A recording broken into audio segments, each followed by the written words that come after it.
La nomenclatura de óxidos y en general de compuestos químicos consiste en, dada una fórmula química, asignarle un nombre según unas normas establecidas. Para nombrar óxidos existen dos normas y por tanto dos tipos de nomenclaturas. La primera es la nomenclatura denominada nomenclatura Stock. Veamos cómo se aplica a partir del siguiente ejemplo. El primer paso consiste en averiguar el estado de oxidación del elemento que acompaña al oxígeno, en nuestro caso, el cobre. Para ello, debemos saber y no olvidar que en todos los óxidos el oxígeno presenta un estado de oxidación igual a -2. Esto lo indicamos con un -2 sobre el oxígeno. Como el óxido es neutro, esto implica que sobre el cobre habrá una carga total igual a +2.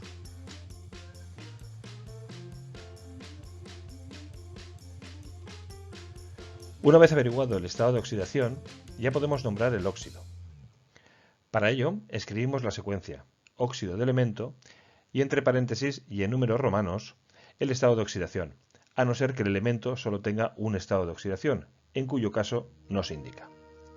En el caso particular de nuestro óxido, nos quedará como óxido de cobre y entre paréntesis indicaremos el estado de oxidación, ya que el cobre tiene dos posibles estados, el +1 y el +2.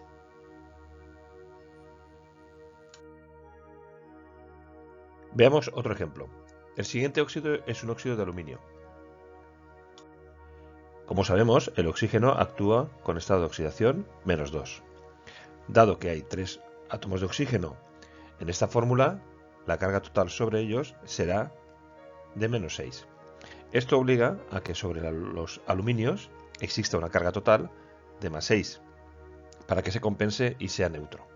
Por tanto, puesto que existen 2 átomos de aluminio, el estado de oxidación sobre cada uno de ellos será de +3.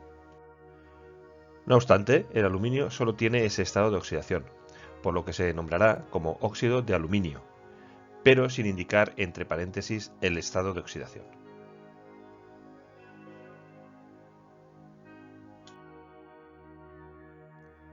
La otra forma de nombrar óxidos se conoce como nomenclatura sistemática. En este tipo de nomenclatura se utilizan prefijos numerales, mono, di, tri, tetra, que indican el número de átomos que intervienen en la fórmula. Se empieza con el oxígeno y se sigue con el nombre del elemento que lo acompaña. El prefijo mono se omite para el elemento que acompaña al oxígeno si en la fórmula solo hay un átomo de cada elemento. Además, si el elemento que acompaña al oxígeno solo tiene un estado de oxidación, pueden omitirse los prefijos para él. Veamos algunos ejemplos. Monóxido de cobre, pero no monóxido de monocobre, porque en la molécula hay un átomo de cada elemento. Dióxido de carbono. Tampoco se indica monocarbono. Por último, trióxido de dialuminio o trióxido de aluminio, ya que el aluminio solo tiene un estado de oxidación que es +3.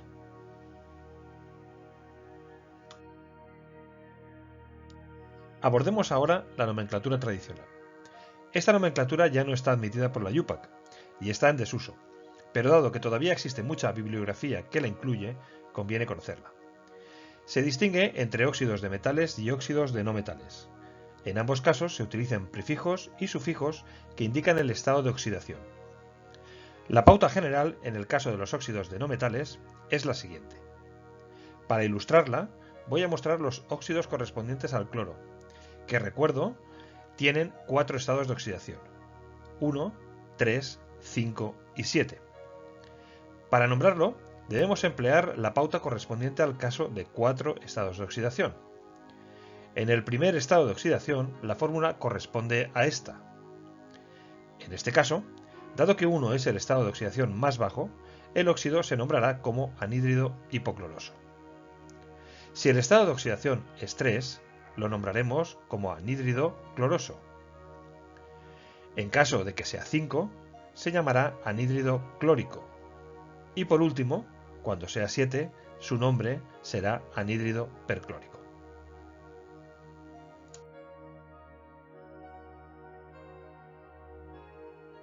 En el caso de los óxidos de metales, los prefijos y sufijos se utilizan de la misma manera que anteriormente.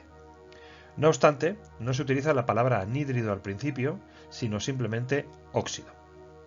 Veamos algún ejemplo para ilustrarlo.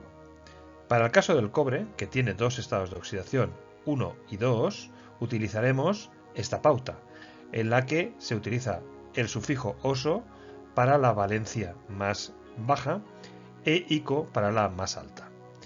En este caso tendremos los siguientes óxidos. El óxido cuproso, para el cual el cobre actúa con estado de oxidación más 1, que es el más bajo de todos, y el óxido cúprico, en el que el cobre actúa con estado de oxidación más 2, que es el más alto.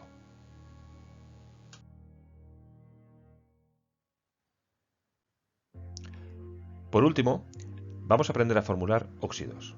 Para ello nos darán el nombre del óxido y deberemos escribir su fórmula. Hemos de tener en cuenta que el nombre nos lo pueden dar en cualquiera de las dos nomenclaturas, es decir, en la nomenclatura stock o en la nomenclatura sistemática. Veamos algunos ejemplos. Óxido de carbono 2. Comenzaremos siempre escribiendo el símbolo del elemento que acompaña al oxígeno, en este caso, el carbono, y después el símbolo del oxígeno. Deberemos tener en cuenta que el estado de oxidación del oxígeno es siempre menos 2. Y en este caso, en el que el nombre viene indicado en la nomenclatura stock, nos indican el estado de oxidación del carbono, que sería más 2. Comprobamos ahora si la fórmula es neutra o no. En este caso es neutra, por lo tanto ya habríamos acabado de formular y la fórmula definitiva sería CO. Veamos otro ejemplo. Óxido de carbono 4. De la misma manera escribimos el símbolo del carbono y el del oxígeno. Tenemos en cuenta que el estado de oxidación del oxígeno es menos 2 y en nuestro caso el estado de oxidación del carbono es más 4. Bien, en este caso podemos comprobar que la molécula en sí no sería neutra, ya que habría un exceso de carga positiva, puesto que sobre el carbono hay más 4 y sobre el oxígeno menos 2, lo cual significaría que el total de la molécula sería de más 2. Para poder resolver este problema, lo único que tenemos que hacer en este caso es añadir 2 átomos de oxígeno en vez de 1, de manera que la carga total sobre los oxígenos sería menos 4 y conseguiríamos que la molécula fuera neutra. Por tanto, la fórmula final sería CO2.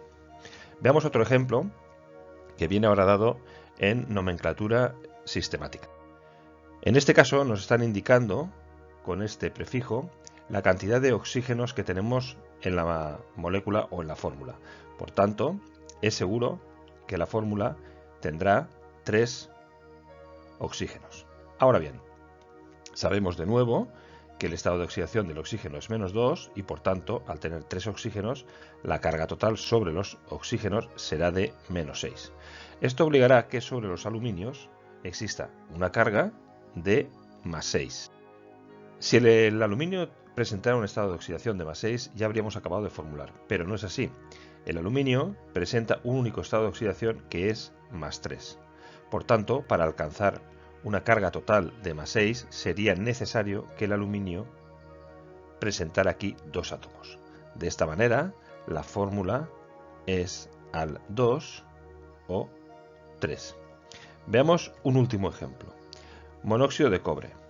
Como en el caso anterior, nos indica los oxígenos que muestra la fórmula. En este caso, tendremos un único oxígeno. Y como en casos anteriores, sabemos que el estado de oxidación del oxígeno es menos 2. Como el cobre presenta 2 estados de oxidación, que son más 1 y más 2, es evidente que en este caso tendrá que ser necesariamente más 2. Por tanto, la fórmula buscada será Q